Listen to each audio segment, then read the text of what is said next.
Tens of billions of dollars worth of Queensland's planned Olympic, housing and roads infrastructure could be in jeopardy. That's according to Australia's largest privately owned construction company. Labour shortages are blowing out project timelines and budgets, especially in the southeast, and they're showing no signs of relenting. An outdoor kitchen laundry, exposed stairwells and unfinished walls have become an everyday reality for Brisbane resident Nina. My significant other said, "You are going to have your new kitchen by Christmas." He just never told me what year. She began her home renovation almost 3 years ago, and since then she's faced multiple hurdles. Among the biggest, a lack of available trades.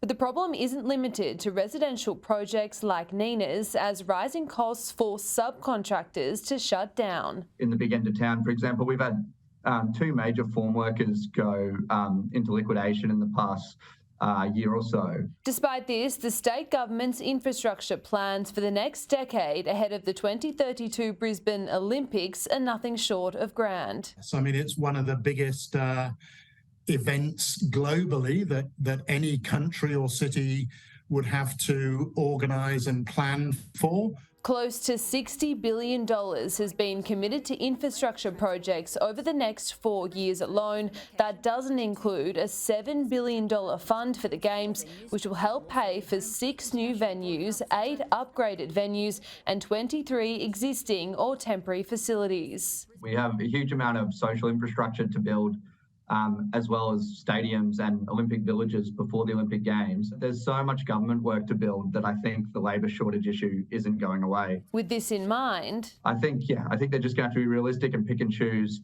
some that go ahead and some don't. And when it comes to Olympic infrastructure, deadlines are everything. It's no good saying, the stadium will be ready to be occupied next week.